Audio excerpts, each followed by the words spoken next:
വിപ്ര ന്യൂസിലേക്ക് സ്വാഗതം. വാർത്തകൾ വായിക്കുന്നത് രശ്മി ഗോപാൽ. ഇന്നത്തെ പ്രധാന വാർത്തകൾ.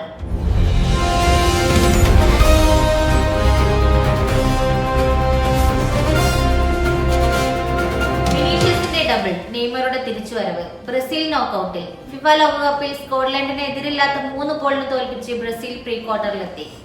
വിനീഷ്യസ് ജൂനിയർ ഇരട്ട ഗോൾ നേടി തിളങ്ങിയപ്പോൾ മാത്യൂസ് കുഞ്ഞ ഒരു ഗോൾ നേടി.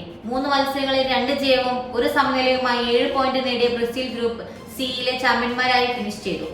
മത്സരത്തിന്റെ 76-ാം മിനിറ്റിൽ പകരക്കാരനായി കളത്തിലെത്തിയ നെയ്മർ ജൂനിയർ 980 ദിവസങ്ങൾക്കു ശേഷമാണ് ബ്രസീൽ ജേഴ്സിയിൽ വീണ്ടും കളിച്ചത്. നെയ്മറുടെ തിരിച്ചുവരവും തകർപ്പൻ ജയവും ബ്രസീൽ ആരാധകർക്ക് ഇരട്ടി സന്തോഷമായി. 1 മിനിറ്റ് വ്യത്യാസത്തിൽ ഇരട്ട ഭൂചലനം. വിറച്ച് വെനസ്വേല. കെട്ടിടങ്ങൾ തകർന്നു, വൻ നാശനഷ്ടം. വെനസ്വേലയിൽ ശക്തമായ ഇരട്ട ഭൂചലനം. ഏകദേശം 1 മിനിറ്റിന്റെ വ്യത്യാസത്തിലാണ് 2 ശക്തമായ ഭൂചലനങ്ങൾ സംഭവിച്ചത്. റിക്ടർ സ്കെയിലിൽ 7.1, 7.5 എന്നിങ്ങനെ തീവ്രത രേഖപ്പെടുത്തിയ ഈ അപൂർവമായ ഭൂചലനങ്ങൾ ഒരു നൂറ്റാണ്ടിനിടയിൽ രാജ്യത്തുണ്ടായ ഏറ്റവും ശക്തമായ ഭൂകമ്പങ്ങളിലൊന്നാണ്. കരീബിയൻ തീരമേഖല കേന്ദ്രീകരിച്ച് മിനിറ്റുകളുടെ വ്യത്യാസത്തിലാണ് 2 വലിയ ഭൂചലനങ്ങൾ ഉണ്ടായത്. തലസ്ഥാനമായ കാരക്കാസ് ഉൾപ്പെടെയുള്ള നഗരത്തിൽ നിരവധി കെട്ടിടങ്ങൾ തകരുകയും വലിയ നാശനഷ്ടങ്ങൾ സംഭവിക്കുകയും ചെയ്തതായി അന്താരാഷ്ട്ര മാധ്യമങ്ങൾ റിപ്പോർട്ട് ചെയ്തു. വീര്യം കുറഞ്ഞ മദ്യത്തിന്റെ വിൽപ്പന, തിടുക്കത്തിൽ തീരുമാനമില്ല. വിശദമായ ചർച്ചയ്ക്ക് UDF. വീര്യം കുറഞ്ഞ മദ്യത്തിന്റെ വിൽപ്പനയിൽ തിടുക്കത്തിൽ തീരുമാനമുണ്ടാകില്ല. വിശദമായ ചർച്ച നടത്താനാണ് UDFന്റെ തീരുമാനം. ഫിനാൻസ് ബില്ലിൽ നികുതി ഘടന വന്നാലും എക്സൈസ് കമ്മീഷണറുടെ പ്രത്യേക അനുമതി ഇല്ലാതെ വിൽപ്പന നടക്കില്ലെന്നാണ് വിശദീകരണം. ഇക്കാര്യത്തിൽ ഘടകകക്ഷികളുടെ നിലപാട് പ്രധാനമാണ്. മദ്യനികുതി ഇളവ് വേണ്ടെന്ന് തന്നെയാണ് മുസ്ലിം ലീഗിന്റെ നിലപാട്. UDF യോഗത്തിൽ ലീഗിൽ നിലപാട് അറിയിക്കും. അതേസമയം നികുതി ഘടന പിൻവലിക്കാത്തത് സർക്കാരിനെതിരെ വീണ്ടും ആയുധമാക്കുകയാണ് പ്രതിപക്ഷത്തിന്റെ നീക്കം.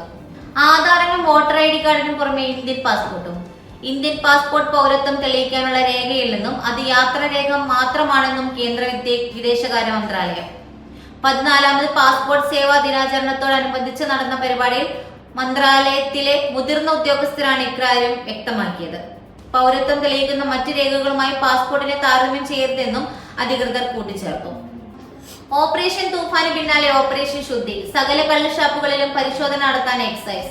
സംസ്ഥാനത്ത് വ്യാജ കള്ളിന്റെ ഉൽപാദനവും വിതരണവും പൂർണ്ണമായും തടയുക എന്ന ലക്ഷ്യത്തോടെ ഓപ്പറേഷൻ ശുദ്ധി പദ്ധതിക്ക് തുടക്കമിട്ട് എക്സൈസ് വകുപ്പ്.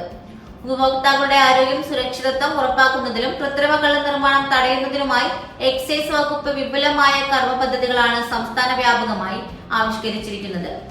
പാലക്കാട് ഉൾപ്പെടെയുള്ള പ്രധാന കള്ള് ചെത്തുന്ന പ്രദേശങ്ങളിലും വിവിധ ജില്ലകളിലെ കള്ളുഷാപ്പുകളിലും പരിശോധനകൾ ഇതിനകം തന്നെ ഊർജിതമാക്കിയിട്ടുണ്ട്. ജാഗ്രതയോടെ എക്സൈസ് എന്ന സന്ദേശം ഉയർത്തിക്കൊണ്ടാണ് വകുപ്പ് ഈ പ്രത്യേക ദൗത്യവുമായി മുന്നോട്ട് പോകുന്നത്. ഇതുപോലുള്ള ന്യൂസ് അപ്ഡേറ്റ്സിനായി വിപ്ര ന്യൂസ് സബ്സ്ക്രൈബ് ചെയ്യും.